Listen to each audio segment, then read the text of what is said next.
তো গাইস তোমরা থাম্বনেল দেখেই বুঝে গেছো আমি কোথায় যাচ্ছি। হ্যাঁ, তো আমি যাচ্ছি মহানাথ কালীবাড়িতে। তো এই যে আমি এখন রাস্তা দিয়ে আসছি গাড়ি করে, আর দুধারে মাঠ আর মাঝখান দিয়ে রাস্তা, কি অপূর্ব সুন্দর লাগছে বলুন তো। তো যাই মহানাথ কালীবাড়িতে গিয়ে আবার আপনাদের সাথে ওখানে গিয়ে আবার কথা হচ্ছে।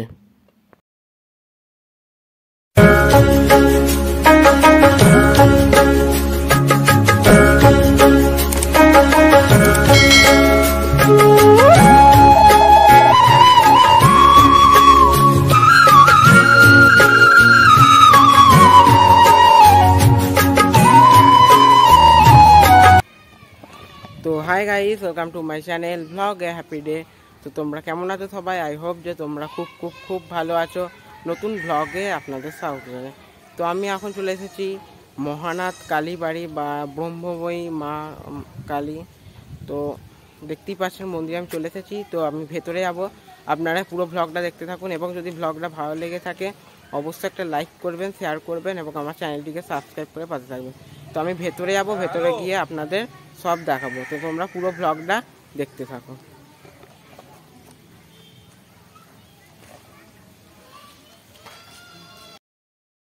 দক্ষিণেশ্বর কালী মন্দিরকে কেই না চেনেন?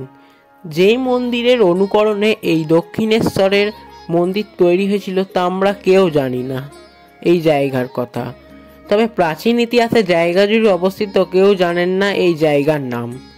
তবে রানী রাসমণির এই মন্দির দেখে মুগ্ধ হয়েছিলেন, আর সেই কারণেই তৈরি করেছিলেন দক্ষিণেশ্বরের কালী মন্দির। অবিকল দক্ষিণেশ্বরের মন্দিরের মতো দেখতে এই মন্দির তৈরি হয়েছিল দক্ষিণেশ্বরের মন্দিরের প্রায় 25 বছর আগে। এই মন্দিরের সাথে দক্ষিণেশ্বরের মন্দিরের গঠনময় রূপ দুটোই এক।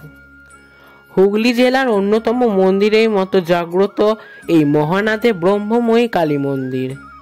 এই মন্দিরে অনেকেও মহানাথ কালীবাড়ি বলেও চেনেন। 1830 সালে ব্রহ্মময়ী কালী মন্দির প্রতিষ্ঠাতা করেছিলেন তৎকালীন জমিদার কৃষ্ণচন্দ্র নিয়োগী। সেই সময় কৃষ্ণচন্দ্রের কাঠ ও চিনির বড় ব্যবসা ছিল। বাড়িতে জাঁকজমক করে পূজা হতো দুর্গা, লক্ষ্মী এবং জগদ্ধাত্রী। তবে পূজা শেষ হতে বিগ্রহ বিসর্জন দিতে হতো, তবে প্রতিমা দর্শনের কোনো উপায় ছিল না। সেই ভাবনা দেখে জমিদার সিদ্ধান্ত নেন যে কালী প্রতিষ্ঠা করবেন। যেমনি ভাবা তেমনি কাজ। জঙ্গলে মহানাদের মধ্যে দক্ষিণ পাড়ার 2 বিঘা জমি লোকজন দিয়ে খাটিয়ে একেবারে পরিষ্কার করে ফেললেন। 1822 সালে মাটি খুঁড়ে মন্দির নির্মাণের কাজ শুরু হলো। টানা 8 বছর পর 84 ফুট উঁচু এই মন্দিরের কাজ শেষ হলো। মাঘ মাসে রক্তন্তী কালী পূজার সময় এই কালী প্রতিষ্ঠা হয়। তবে এইভাবে হয়ে আসছে মায়ের পূজা। প্রত্যেক দিন নিত্য পূজা হলেও শনি ও মঙ্গলবার এবং বিশেষ বিশেষ তিথিতে মায়ের পূজা হয় এখানে। মন্দিরের 64 ফুট উপরের এবং কালী মূর্তির চারপাশে রয়েছে শিবলিঙ্গ। এই শিবলিঙ্গ পূজা হওয়ার পরেই মায়ের পূজা হয়। এই মা এখানে খুবই জাগ্রত। হাওড়া, হুগলি ও বর্ধমান ও 2 পরগনা থেকে কাতারে কাতারে মানুষের ভিড়। তো গাইস আমি এখন ওপরে চলে এসেছি, এটা হচ্ছে শ্বেতম্বর মহাদেব, আর পুরো ওপরে আমি চলে এসেছি। দেখুন এখান থেকে কত দূর পর্যন্ত দেখা যাচ্ছে, খালি একবার দেখুন আপনারা। আর কি সুন্দর লাগছে বলুন তো ওপর থেকে পুরো ভিউটা পেতে। তো গাইস মায়ের পুজো আরম্ভ হয়ে গেছে, আর এবার আমি তলায় যাব। তলায় গিয়ে মায়ের পুজো হবে, আরতি হবে ও হোম হবে। আমি আপনাদের সাথে শেয়ার করবো, আপনারা দেখতে থাকুন।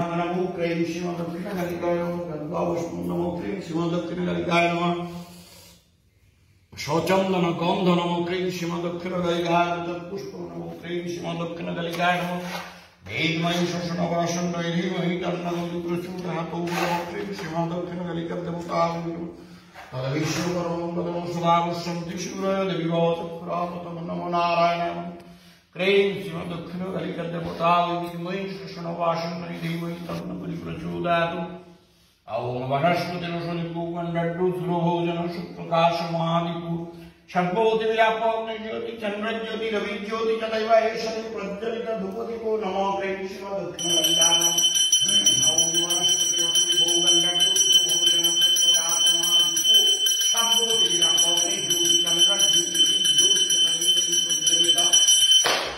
প্রদীপ নমঃ ক্রীং শ্রীমদ্ব্রহ্মময়ী দক্ষিণকালিকায় নমঃ বিদ্মহে শশনবাসন্নৈ।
ओम शिवाय ओम शुद्धाय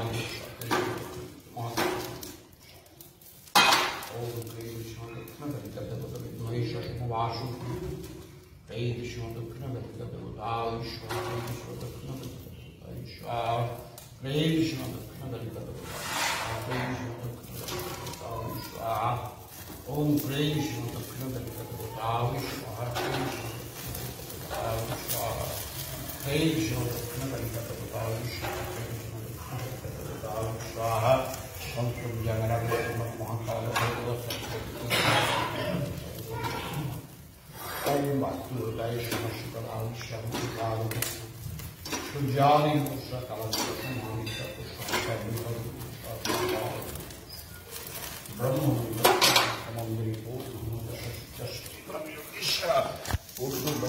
शांति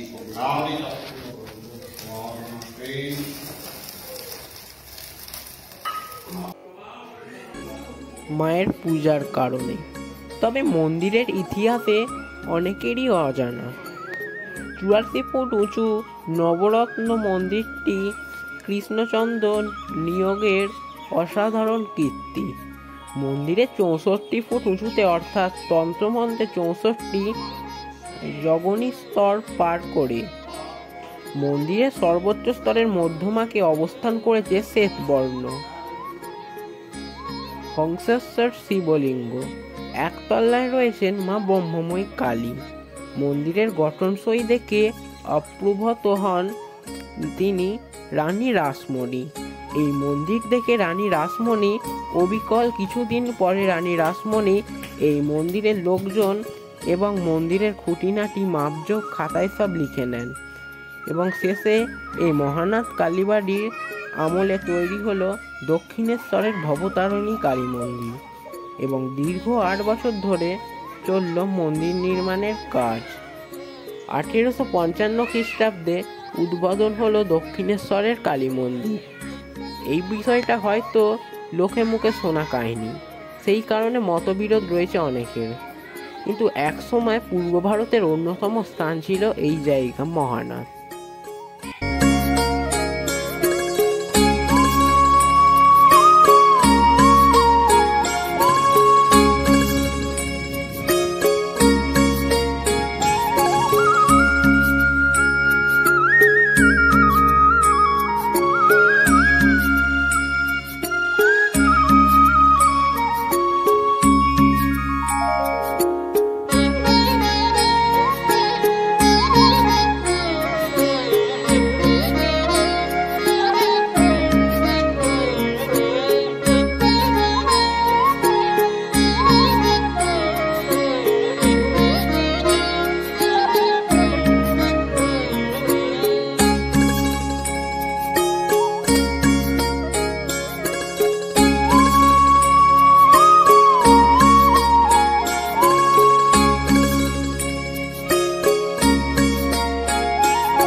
তো গাইস, ভিডিওটা আমি এখানেই শেষ করলাম।